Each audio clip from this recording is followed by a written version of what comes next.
আপনি কি জানেন মাত্র একটি বাক্য বিসমিল্লাহির রহমানির রহিম এই কয়েকটি শব্দ একজন মানুষের জীবন তার সম্পদ তার পরিবার সব কিছুকে এমনভাবে রক্ষা করতে পারে যা কোনো মানুষের পক্ষে সম্ভব নয়। আজকের এই গল্পে আপনি দেখবেন কিভাবে একজন সৎ ব্যবসায়ীর বিরুদ্ধে ভয়ানক ষড়যন্ত্র করা হয়েছিল, কিভাবে তার সর্বনাশ করার জন্য শত্রুরা একের পর এক ফাঁদ পেতেছিল, কিন্তু বিসমিল্লা বলার বরকতে আল্লাহ তাআলা প্রতিটি ষড়যন্ত্রকে ব্যর্থ করে দিয়েছিলেন। এই গল্প শুনলে আপনি আর কখনো বিসমিল্লা ছাড়া কোনো কাজ শুরু করবেন না, ইনশাআল্লাহ। তো চলুন শুরু করা যাক। অনেক অনেক বছর আগের কথা, বাগদাদ শহরের অদূরে ছিল একটি ছোট্ট শহর, নাম তার দারুস সালাম। সেই শহরে বাস করতেন এক ব্যবসায়ী, তার নাম ছিল ইউসুফ ইবনে আহমদ। ইউসুফ ছিলেন এমন একজন মানুষ যাকে দেখলেই মনে হতো ইসলাম মানুষকে কতটা সুন্দর করে গড়ে তোলে। তার চেহারায় ছিল নূরের আভা, কথায় ছিল মধুরতা, আর ব্যবহারে ছিল এমন এক আন্তরিকতা যে একবার তার সাথে কথা বলতো সে তাকে ভালো না বেশে পারত না। ইউসুফের ব্যবসা ছিল কাপড়ের। তিনি দামেস্ক থেকে উন্নত মানের রেশমি ও সুতি কাপড় আনতেন আর দারুস সালামের বাজারে বিক্রি করতেন। তার ব্যবসার একটি বিশেষ বৈশিষ্ট্য ছিল, তিনি কখনো অতিরিক্ত লাভ নিতেন না, কখনো ভেজাল দিতেন না, আর কখনো কোনো ক্রেতাকে ঠকাতেন না। কিন্তু ইউসুফের সবচেয়ে বড় যে গুণটি ছিল সেটি ছিল তার বিসমিল্লার প্রতি অগাধ বিশ্বাস ও আমল। তিনি সকালে ঘুম থেকে উঠেই বলতেন বিসমিল্লাহ, ঘর থেকে বের হতেন বিসমিল্লাহ, দোকান খুলতেন বিসমিল্লাহ, কাপড় কাটতেন বিসমিল্লাহ, খানা খেতেন বিসমিল্লাহ, এমনকি পানি পান করতেও তিনি বিসমিল্লাহ বলতে ভুলতেন না। তার স্ত্রী মারিয়াম একদিন হেসে বলেছিলেন, আপনি তো বিসমিল্লাহ ছাড়া শ্বাসও নেন না। ইউসুফ মুচকি হেসে বলেছিলেন, মারিয়াম, রাসূলুল্লাহ সাল্লাল্লাহু আলাইহি ওয়াসাল্লাম বলেছেন, যে কাজ বিসমিল্লাহ ছাড়া শুরু করা হয় সে কাজ থেকে বরকত উঠিয়ে নেওয়া হয়। আমি কি আল্লাহর বরকত থেকে বঞ্চিত হতে চাই? এই ছিলেন ইউসুফ, সৎ, ধার্মিক, আল্লাহ ভীরু এক মানুষ। তার দোকানের সামনে একটি ছোট্ট কাঠের বোর্ড ঝুলানো ছিল, যাতে সুন্দর করে লেখা ছিল বিসমিল্লাহির রহমানির রহিম, আল্লাহর নামে শুরু করছি, যিনি পরম দয়ালু, অতি মেহেরবান। মানুষ তাকে ভালোবাসত, সম্মান করত, বিশ্বাস করত, আর এই বিশ্বাস আর ভালোবাসাই হয়ে উঠল তার শত্রু তৈরির কারণ। একই বাজারে আরেকজন কাপড় ব্যবসায়ী ছিলেন, তার নাম ছিল ফাহাদ। ফাহাদ ছিল ইউসুফের সম্পূর্ণ বিপরীত। সে ওজনে কম দিত, নিম্নমানের কাপড়কে উন্নত মানের বলে চালিয়ে দিত, আর ক্রেতাদের সাথে মিষ্টি কথা বলে ঠকাত। সে নামাজ পড়ত, কিন্তু নামাজে তার মন থাকত না। সে মুখে আল্লাহর নাম নিত, কিন্তু অন্তরে ছিল হিংসা, লোভ আর অহংকার। একসময় ফাহাদের ব্যবসা খুব ভালো চলত, কিন্তু ইউসুফ আসার পর মানুষ ধীরে ধীরে ফাহাদের দোকান ছেড়ে ইউসুফের দোকানে যেতে শুরু করল। কারণটা সহজ, ইউসুফ সৎ ছিলেন আর ফাহাদ ছিল প্রতারক। ফাহাদের বুকে আগুন জ্বলত। সে রাতে বিছানায় শুয়ে ভাবত, কেন সবাই ইউসুফের কাছে যায়, কেন আমার দোকানে কেউ আসে না? আমি কি তার চেয়ে কম বুঝি? একদিন ফাহাদ তার এক ঘনিষ্ঠ বন্ধু নাসিরের কাছে গেল। নাসির ছিল শহরের সবচেয়ে ধূর্ত লোকদের একজন। সে মানুষের বিরুদ্ধে ষড়যন্ত্র করতে ওস্তাদ ছিল। ফাহাদ বলল, নাসির, আমাকে সাহায্য করো। ইউসুফ আমার ব্যবসা ধ্বংস করে দিচ্ছে, তাকে শেষ করতে হবে। নাসির একটু হাসল, বলল, ফাহাদ, ইউসুফকে শেষ করা এত সহজ নয়। লোকে তাকে খুব ভালোবাসে। তাকে সরাসরি আক্রমণ করলে লোকে আমাদের বিরুদ্ধে যাবে। আমাদের এমনভাবে কাজ করতে হবে যাতে ইউসুফ নিজেই শেষ হয়ে যাবে আর কেউ জানবে না কে এটা করল। ফাহাদ বলল, কিভাবে? নাসির বলল, ধৈর্য ধরো, আমি একটা পরিকল্পনা করছি। এমন একটা পরিকল্পনা যা ইউসুফকে সম্পূর্ণরূপে ধ্বংস করবে, তার ব্যবসা, তার সম্মান, তার পরিবার, সব কিছু। কিন্তু তারা জানত না আল্লাহ সুবহানাহু ওয়া তাআলাও একটি পরিকল্পনা করছিলেন। আল্লাহ তাআলা পবিত্র কোরআনে বলেছেন, ওয়ায়ামকুরুনা ওয়ায়ামকুরুল্লাহ ওয়াল্লাহু খায়রুল মাকিরিন। তারা ষড়যন্ত্র করে আর আল্লাহও পরিকল্পনা করেন, আর আল্লাহ হলেন সর্বোত্তম পরিকল্পনাকারী। নাসিরের প্রথম পরিকল্পনা ছিল ইউসুফকে চোর হিসেবে প্রমাণ করা। নাসির একজন গরিব যুবককে ভাড়া করল, তার নাম ছিল সালিম। নাসির সালিমকে একটি মূল্যবান রেশমি কাপড়ের টুকরো দিয়ে বলল, তুমি এই কাপড়টি ইউসুফের দোকানের ভেতরে লুকিয়ে রেখে আসবে। তারপর আমরা বাজারে চিৎকার করে বলবো যে ফাহাদের দোকান থেকে একটি মূল্যবান কাপড় চুরি হয়েছে। তখন তল্লাশি করা হবে আর কাপড়টি ইউসুফের দোকানে পাওয়া যাবে। ব্যাস, ইউসুফ চোর প্রমাণিত হবে। পরিকল্পনা মতো পরদিন সকালে সালিম ইউসুফের দোকানে গেল ক্রেতা সেজে। ইউসুফ তখন অন্য একজন ক্রেতার সাথে কথা বলছিলেন। সালিম চুপি চুপি কাপড়ের টুকরোটি দোকানের এক কোণায় লুকিয়ে রাখার চেষ্টা করল। কিন্তু ঠিক সেই মুহূর্তে ইউসুফ অভ্যাস মতো বললেন, বিসমিল্লাহ, কারণ তিনি একটি নতুন কাপড়ের গাঁঠরি খুলতে যাচ্ছিলেন। আর এখানেই আল্লাহর কুদরত দেখুন। ইউসুফ যখন বিসমিল্লাহ বললেন, ঠিক তখনই তার ছোট্ট ছেলে হামজা দৌড়ে দোকানে ঢুকল এবং সরাসরি সেই কোণায় গিয়ে ধাক্কা খেল যেখানে সালিম কাপড়টি রাখছিল। কাপড়টি মাটিতে পড়ে গেল আর সালিমের হাত থেকে পিছলে গেল। ইউসুফ জিজ্ঞাসা করলেন, ভাই, এই কাপড়টি কি আপনার? এটা তো আমার দোকানের কাপড় নয়। সালিম ভয়ে কাঁপতে লাগল। সে তাড়াতাড়ি বলল, না না, এটা ভুল করে আমার ব্যাগ থেকে পড়ে গেছে, বলে সে কাপড়টি তুলে নিয়ে পালিয়ে গেল। সন্ধ্যায় নাসিরের কাছে এসে সালিম বলল, আমি পারবো না, ওই লোকটার উপর যেন আল্লাহর রহমত আছে। আমি যতবার কিছু করতে যাই কিছু না কিছু হয়ে যায়। নাসির রাগে দাঁত কিড়মিড় করল। ফাহাদ বলল, চিন্তা করো না, আর একটা পরিকল্পনা করো। কিন্তু ইউসুফ কিছুই জানতেন না। তিনি সেই রাতে স্ত্রীকে বললেন, মারিয়াম, আজ দোকানে একটা অদ্ভুত ঘটনা ঘটল। একটা অচেনা কাপড় কোথা থেকে যেন আমার দোকানে চলে এসেছিল। আল্লাহর রহমতে হামজা সেখানে দৌড়ে না গেলে হয়তো আমি জানতেই পারতাম না। মারিয়াম বললেন, আলহামদুলিল্লাহ, আল্লাহ আপনাকে হেফাজত করেছেন। হ্যাঁ, আল্লাহ সব সময় হেফাজত করেন। বিসমিল্লাহ বলে কাজ শুরু করলে আল্লাহ এমন জায়গা থেকে সাহায্য পাঠান যা কল্পনাও করা যায় না। প্রথম পরিকল্পনা ব্যর্থ হওয়ায় নাসির আরও ক্ষিপ্ত হল। এবার সে আরও ভয়ঙ্কর পরিকল্পনা করল। ইউসুফের অভ্যাস ছিল তিনি প্রতিদিন দুপুরে দোকানে বসে খাবার খেতেন। তার স্ত্রী মারিয়াম সকালে খাবার তৈরি করে একটি কাপড়ে বেঁধে দিতেন আর ইউসুফ সেটা দোকানে নিয়ে যেতেন। নাসিরের পরিকল্পনা ছিল ইউসুফের খাবারে বিষ মেশানো। সে এক লোককে পাঠালো ইউসুফের দোকানে। লোকটির কাজ ছিল ইউসুফ যখন নামাজে যাবেন তখন তার খাবারে বিষ মিশিয়ে দেওয়া। সেই মোতাবেক জোহরের নামাজের সময় ইউসুফ দোকান বন্ধ করে মসজিদে গেলেন। কিন্তু তিনি যাবার আগে অভ্যাসমতো খাবারের পাত্রের ওপর হাত রেখে বললেন, বিসমিল্লাহ, ইয়া আল্লাহ, আমার এই রিজিকে বরকত দিন। ইউসুফ মসজিদে চলে গেলেন। লোকটি এসে দোকানের পেছন দিক দিয়ে ঢুকল। সে খাবারের পাত্র খুলল এবং ঠিক যখন বিষের পুরিয়া খুলতে যাচ্ছিল, হঠাৎ একটি বিড়াল কোথা থেকে লাফ দিয়ে এসে লোকটির হাতে আঘাত করল। বিষের পুরিয়া ছিটকে গিয়ে পড়ল মাটিতে। লোকটি চমকে উঠল। বিড়ালটি আবার তার দিকে ঝাঁপিয়ে পড়ল। সে ভয় পেয়ে পালিয়ে গেল। কিন্তু গল্প এখানেই শেষ নয়। পালাতে গিয়ে লোকটি বাজারের রাস্তায় হোঁচট খেয়ে পড়ে গেল। তার পকেট থেকে বিষের বাকি অংশ পড়ে গেল। বাজারের মানুষ দেখল, এ লোকের কাছে বিষ কেন? কিছু মানুষ তাকে ধরে ফেলল। জিজ্ঞাসাবাদ করলে সে প্রথমে কিছু বলতে চাইল না, কিন্তু চাপে পড়ে শেষে স্বীকার করল, নাসির আমাকে পাঠিয়েছে। কিন্তু নাসির চতুর ছিল। সে সব প্রমাণ লুকিয়ে ফেলল। মানুষ নাসিরকে জিজ্ঞাসা করলে সে অস্বীকার করল, বলল, এ লোক মিথ্যাবাদী, পাগল, আমি কিছু জানি না। প্রমাণের অভাবে নাসিরকে কিছু করা গেল না, কিন্তু মানুষের মনে সন্দেহর বীজ বপন হল। ইউসুফ নামাজ থেকে ফিরে এসে কিছুই জানতেন না। তিনি শুধু দেখলেন দোকানে একটি বিড়াল বসে আছে আর তার খাবারের পাত্র যেমন ছিল তেমনই আছে। তিনি বিড়ালটিকে আদর করে বললেন, মাশাআল্লাহ, তুমি এখানে কোথা থেকে এলে? তারপর তিনি খাবারের পাত্র খুললেন, বিসমিল্লাহ বলে খেতে শুরু করলেন। তিনি জানতেনও না যে আল্লাহ তাআলা একটি ছোট্ট বিড়ালকে দিয়ে তার জীবন রক্ষা করেছেন। সুবহানাল্লাহ।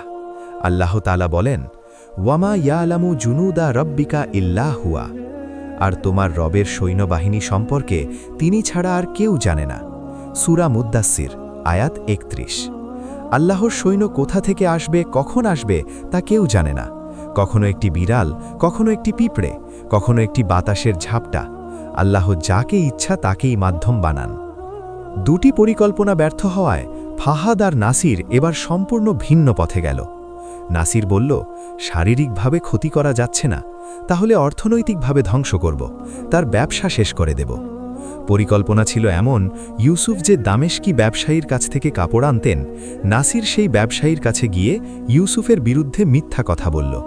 সে বলল, ইউসুফ একজন প্রতারক, সে তোমার কাপড় কিনে অন্যদের নামে বিক্রি করে, সে তোমাকে ঠকাচ্ছে। দামেশকি ব্যবসায়ীর নাম ছিল আব্দুর রহমান। তিনি নাসিরের কথা শুনলেন, কিন্তু তিনি ছিলেন একজন বিচক্ষণ মানুষ। তিনি বললেন, আমি ইউসুফকে অনেক বছর ধরে চিনি, সে এমন কাজ করবে বলে আমার মনে হয় না, তবে আমি নিজে যাচাই করব। আব্দুর রহমান নিজে দারুস-সালামে এলেন। তিনি ইউসুফের দোকানে গেলেন, ছদ্মবেশে, সাধারণ ক্রেতা সেজে। তিনি দেখলেন ইউসুফ প্রতিটি কাপড় বিক্রি করার আগে বিসমিল্লাহ বলছেন। তিনি ক্রেতাদের সাথে এতটাই সৎভাবে ব্যবসা করছেন যে একটি কাপড়ের সামান্য দাগ দেখে তিনি নিজেই ক্রেতাকে বলছেন, ভাই, এই কাপড়ে একটু দাগ আছে, আপনি চাইলে কম দামে নিতে পারেন, অথবা অন্য একটি নিন। আব্দুর রহমান মুগ্ধ হলেন। তিনি নিজেকে প্রকাশ করলেন এবং বললেন, ইউসুফ, তোমার বিরুদ্ধে কেউ আমাকে মিথ্যা কথা বলেছিল, কিন্তু আজ আমি নিজের চোখে দেখলাম তুমি কতটা সৎ ব্যবসায়ী। আজ থেকে আমি তোমাকে আরও কম দামে কাপড় দেব, আর তোমাকে আমার একমাত্র এজেন্ট বানাবো এই অঞ্চলের। ইউসুফ অবাক হয়ে বললেন, আমার বিরুদ্ধে কে মিথ্যা কথা বলেছিল? আব্দুর রহমান বললেন, সেটা গুরুত্বপূর্ণ নয়, গুরুত্বপূর্ণ হলো আল্লাহ সৎদের সাথে। তোমার সততাই তোমার সবচেয়ে বড় রক্ষা কবচ। ইউসুফ কাঁদতে লাগলেন। তিনি সেজদায় গেলেন এবং বললেন, আলহামদুলিল্লাহ, সমস্ত প্রশংসা আল্লাহর। এদিকে ফাহাদ আর নাসির যখন জানল যে তাদের পরিকল্পনা উল্টো ইউসুফের লাভ হয়ে গেছে, তারা আরও ক্ষিপ্ত হল। ফাহাদ বলল, এ লোককে কিছুতেই শেষ করা যায় না, যেন কোনো অদৃশ্য শক্তি তাকে রক্ষা করছে। নাসির বলল, আর একটা চেষ্টা, এবার শেষ চেষ্টা, এবার এমন কিছু করব যা থেকে রক্ষা পাওয়া অসম্ভব। এবারের পরিকল্পনা ছিল সবচেয়ে ভয়ঙ্কর। নাসির নিশ্চিত করল, রাতের অন্ধকারে ইউসুফের দোকানে আগুন লাগিয়ে দেওয়া হবে। কাপড়ের দোকান, আগুন লাগলে মুহূর্তেই সব পুড়ে ছাই হয়ে যাবে, ইউসুফ সর্বশান্ত হয়ে যাবে। সেই রাতে নাসির নিজে গেল, সাথে নিল তেল আর আগুন জ্বালানোর সরঞ্জাম। রাত গভীর, চারিদিক নিস্তব্ধ, বাজার ফাঁকা। নাসির ইউসুফের দোকানের কাছে পৌঁছল। সে দোকানের কাঠের দরজায় তেল ঢালতে শুরু করল। কিন্তু ইউসুফ সেই রাতে ঘরে ঘুমানোর আগে কি করেছিলেন জানেন? তিনি প্রতি রাতের মতো ঘুমানোর আগে বিসমিল্লাহ বলে নিজের ঘর, পরিবার ও সম্পদের জন্য আল্লাহর কাছে হেফাজত চেয়ে দোয়া করেছিলেন। তিনি বলেছিলেন, বিসমিল্লাহিল্লাযী লা ইয়াদুররু মা ইসমিহি শাইউন ফিল আরদি ওয়ালা ফিস সামাই ওয়া হুয়াস সামিউল আলিম। আল্লাহর নামে, যার নামের সাথে আসমান এবং জমিনের কোনো কিছুই ক্ষতি করতে পারে না, আর তিনি সর্বশ্রোতা, সর্বজ্ঞান। এই দোয়া রাসূল আল্লাহ সাল্লাল্লাহু আলাইহি ওয়াসাল্লাম শিখিয়েছেন। হাদিসে এসেছে, যে ব্যক্তি সকালে এবং সন্ধ্যায় 3 বার এই দোয়া পড়বে, তাকে কোনো কিছুই ক্ষতি করতে পারবে না। এবার দেখুন আল্লাহর কুদরত। নাসির যখন দোকানে আগুন লাগাতে যাচ্ছিল, ঠিক সেই মুহূর্তে আকাশে মেঘ জমতে শুরু করল। কিছুক্ষণের মধ্যে মুষলধারে বৃষ্টি শুরু হলো।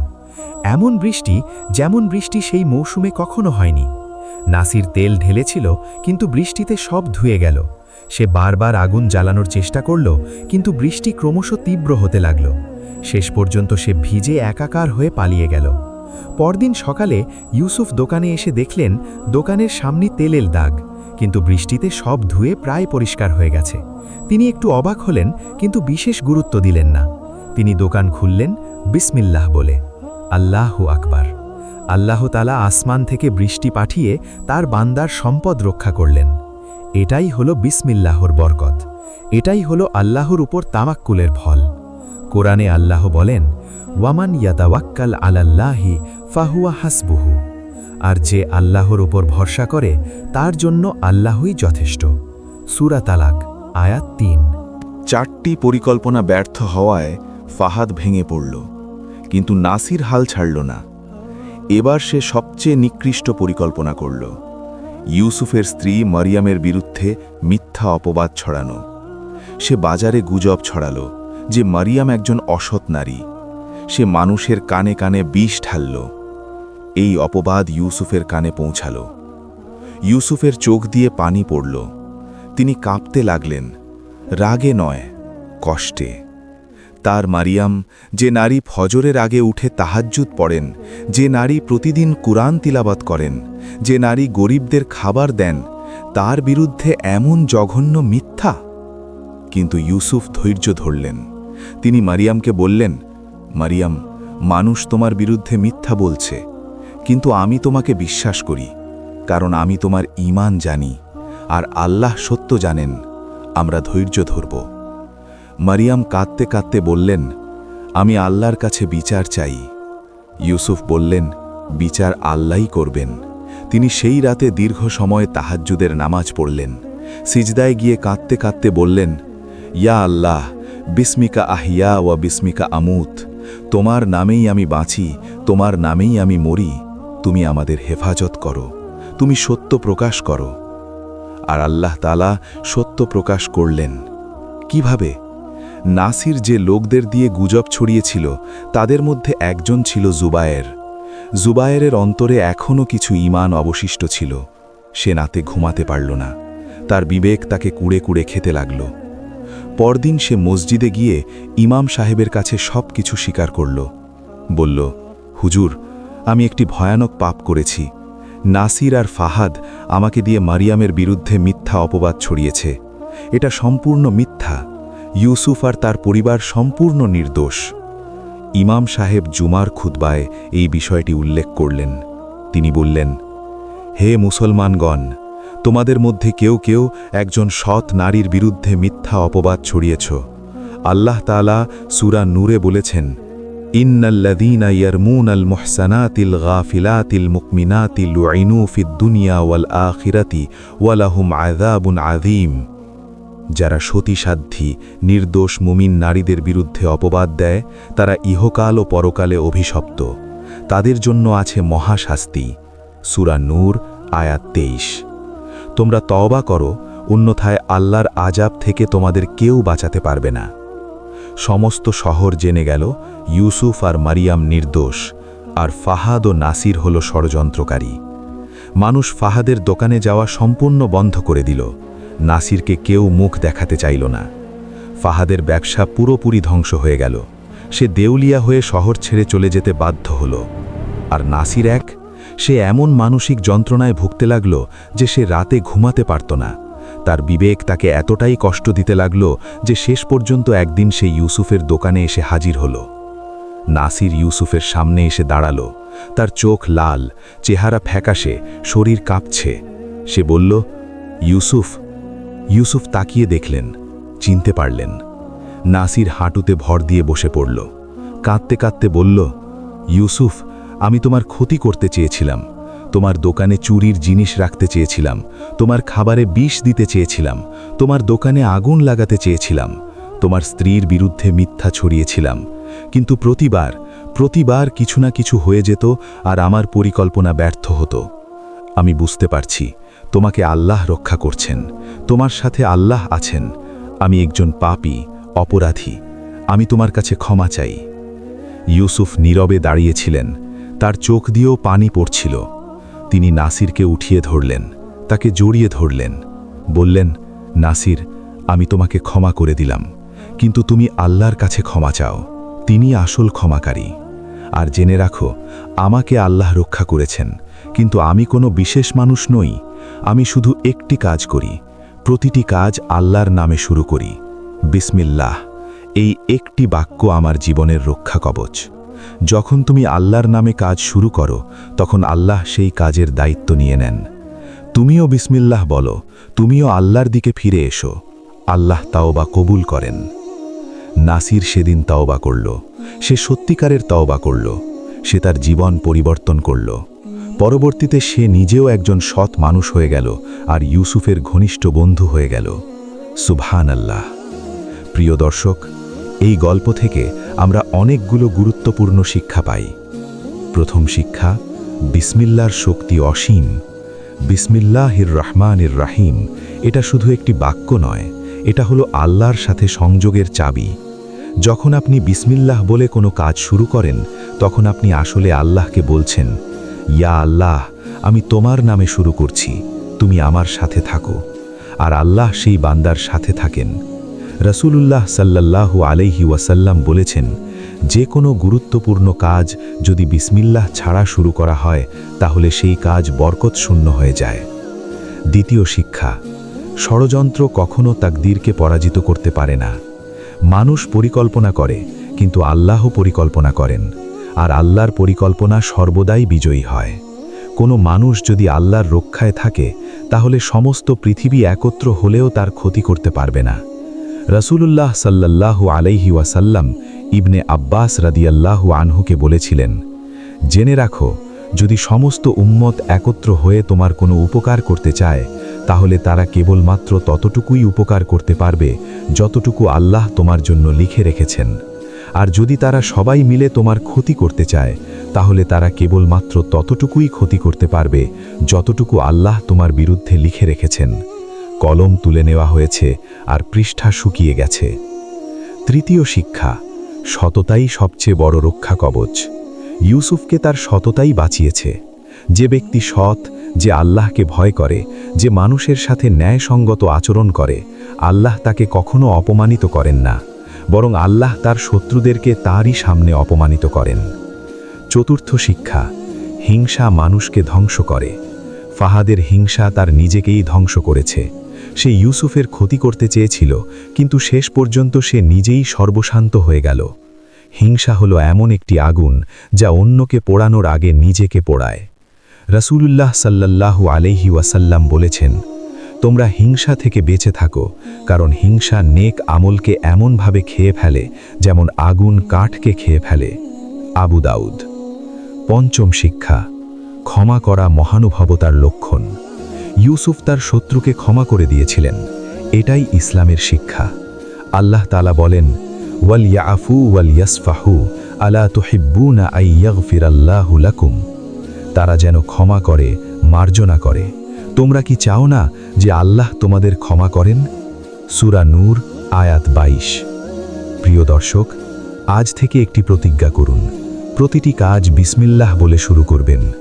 ঘুম থেকে উঠে বিসমিল্লাহ, ঘর থেকে বের হয়ে বিসমিল্লাহ, খাবার খাওয়ার সময় বিসমিল্লাহ, কাজে যাওয়ার সময় বিসমিল্লাহ, গাড়িতে ওঠার সময় বিসমিল্লাহ, যে কোনো কাজ শুরু করার আগে বিসমিল্লাহ। এই ছোট্ট একটি আমল আপনার জীবনকে পরিবর্তন করে দিতে পারে। আল্লাহর বরকত আপনার জীবনে এমনভাবে আসবে যা আপনি কল্পনাও করতে পারবেন না, ইনশাআল্লাহ। আল্লাহ আমাদের সবাইকে বিসমিল্লাহর বরকত দান করুন। আল্লাহ আমাদের সবাইকে সকল ষড়যন্ত্র থেকে হেফাজত করুন। আল্লাহ আমাদের সবাইকে সৎ পথে অটল রাখুন।